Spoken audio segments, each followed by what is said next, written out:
여러분 안녕하십니까? 뉴스데스크 강원입니다. 춘천시는 휴양 명소로 알려진 추곡 약수터를 관광 휴양형 명품마을로 조성하겠다며 지난 2016년 사업을 시작했습니다. 6년 동안 40억 원이 넘는 예산을 투입했는데요. 과연 어떤 모습일까요? 이송미 기자가 취재했습니다. 춘천과 화천에 걸쳐 있는 사명산. 입구를 따라 10분 정도 올라가자 추곡 약수터가 나옵니다. 수십 년 전부터 등산객은 약수터에서 목을 축이고 인근 민박에서 휴양을 하기도 했습니다. 그런데 약수터에 도착하자 흉물스러운 건축물들이 눈앞을 가로막습니다. 유리창은 깨지고 쌀포대, 포장지, 그릇이 여기저기 널브러져 있습니다.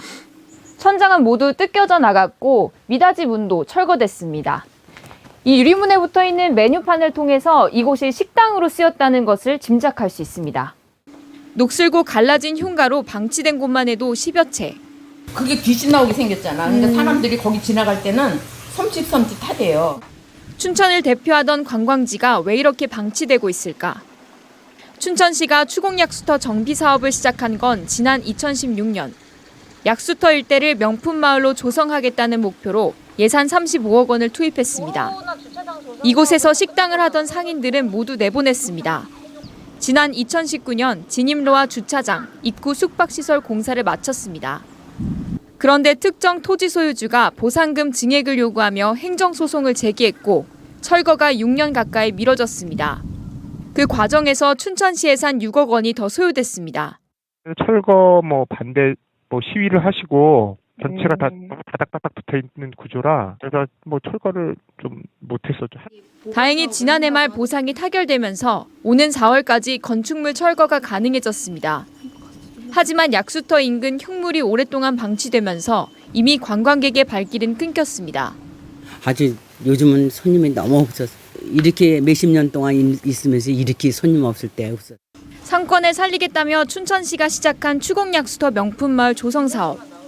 지역 명품 관광지가 아니라 흉물로 전락시켰다는 비판을 면치 못하게 됐습니다. MBC 뉴스 이송미입니다. 봄나물의 대표주자 두릅은 주로 나무에서 자란 새순을 채취해 먹는다고 알려져 있는데요. 땅에서 바로 자라는 땅두릅도 있습니다. 비교적 기온이 높은 남쪽 지방에서도 빨라야 3월부터 만나볼 수 있는 이 두릅을 강원도에서 1월부터 수확하며 소득을 올리고 있다고 합니다. 윤하은 기자가 취재했습니다. 횡성의 한 비닐하우스. 보온 덮개를 걷어내자 푸릇푸릇한 땅두릅들이 고개를 내밀고 있습니다. 흙을 살살 걷어내니 초록잎과 대비되는 불구스름하고 하얀 뿌리가 드러납니다. 가시가 많은 참두릅과 달리 솜털이 보송한 정도로 향은 더 진하고 식감은 연한 게 특징입니다.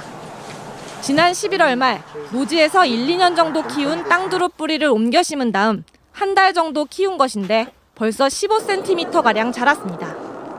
1월부터 수확을 시작해 주산지로 알려진 남해, 통영, 임실 등 남쪽 지방의 출하 시기인 3, 4월보다 훨씬 빠릅니다. 서울 가락동을 포함해서 대전까지 물건이 출하되고 있습니다. 작년 기준으로 봤을 때 킬로그램당 15,000원에서 2만 원 선이라 그러면 상당히 농가에서는 부가소득으로는 괜찮다고 봅니다. 강원도 농업기술원이 백미향이라는 땅두릅 품종을 자체 개발했고 1, 2년 정도 노지에서 키우다가 비닐하우스 안으로 옮겨 심어 한겨울에도 잘 자랄 수 있도록 하는 촉성 재배법을 접목했습니다. 품종 보호권을 인정받아 타 지역으로 백미향의 종자 종묘 판매가 불가해 강원도에서만 독점 재배가 가능합니다. 3년 전 처음 개발해 보급했는데 현재 횡성과 양구, 인제 등 5개 시군에 30여 농가만 재배하고 있어 경쟁력도 있습니다. 강원도 기후가 겨울이 빨리 찾아와서 많이 춥잖아요. 길게 6개월 정도 농한기가 있습니다. 고충을 많이 겪고 있습니다. 그래서 동계에 소득 작목을 이 땅두릅 촉성 재배 작형으로 개발하게 되었습니다. 강원도가 독점 개발한 땅두릅이 겨울철 농한기 소득 작물로 떠오르고 있습니다. MBC 뉴스 윤하은입니다. 어제 저녁 춘천시 후평동과 효자동, 옥천동 일대에서 정전 사고가 발생해 일대 주택과 상가 1,679곳의 전력 공급이 끊겼습니다. 사고는 오후 7시 58분쯤 발생했고 한전 측이 40분 동안 순차적으로 전력 공급을 재개했지만 소방본부와 춘천시청 등에는 불편과 피해를 호소하는 주민들의 민원이 여러 건 접수됐습니다. 한국전력 측은 춘천 후평동에 있는 지상 개폐기가 고장나 일대 전력 공급이 안 됐다며 정확한 원인을 조사하고 있습니다. 코로나19 확진자 감소세가 이어지는 가운데 오늘 오후 6시까지 222명이 신규 발생했습니다. 지역별로는 원주 54명, 춘천 52명, 강릉 31명, 홍천 15명, 철원 10명 등이고 누적 확진자는 89만 1000여 명입니다. 동절기 추가 접종률은 16.7%입니다. 한편 강원도는 코로나19 확진자 수 안내 재난 문자 발송을 지난 3일부터 중단했고 특별 방역 조치 등 안내가 필요한 때만 발송할 계획입니다. 국립공원에서 일하는 현장 직원들이 버려지는 페트병을 재활용해 만든 친환경 순찰복을 입습니다. 국립공원공단은 버려지는 페트병에서 생산한 재생 섬유로 동복, 춘추복, 하복 순찰복 상의를 제작했고 오는 10월까지 23,000벌을 전국의 모든 국립공원에 지급할 예정입니다. 공단 순찰복에는 한 벌당 500ml 페트병 13개 정도가 사용돼 페트병 29만여 개를 재활용하게 되고 3,122kg의 이산화탄소 저감 효과도 기대된다고 덧붙였습니다. 음주 상태에서 무면허 운전을 한 남성과 운전자 바꿔치기를 시도해 대신 경찰 조사를 받은 남성이 징역형을 선고받았습니다. 춘천지법 강릉지원은 지난해 1월 강릉의 한 도로에서 음주 무면허 운전을 하다 보행자를 들이받은 김모 씨와 이를 감추기 위해 자신이 운전한 것처럼 속여 대신 경찰 조사를 받은 또 다른 김모 씨에게 각각 징역 10월과 징역 10월의 집행유예 2년을 선고했습니다.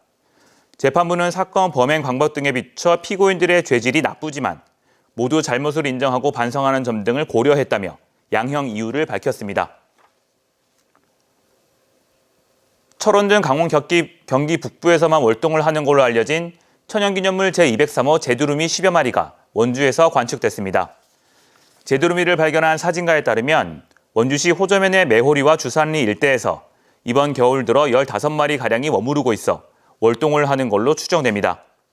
환경부 지정 멸종위기 2급 겨울철새인 제두루미는 전 세계적으로 약 5,000마리밖에 없어 보호종으로 관리되고 있고 한반도에서는 철원과 판문점, 경기도 연천 등에서 드물게 월동하는 걸로 알려져 있습니다.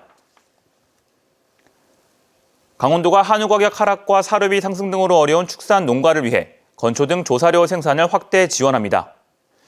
우선 조사료 자급 기반 확충 4개 사업에 85억 원을 투자하고 조사료 유통센터 건립 33억 원, 볏짚 등 부존 자원 활용 등의 19억 원을 지원해 조사료 수입 개방에 대응한 자급 기반을 만들고 농가의 사료비 부담을 줄일 계획입니다.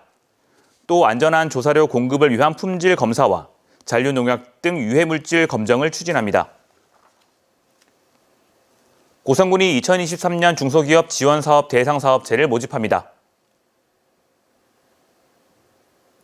뉴스를 마칩니다. 고맙습니다.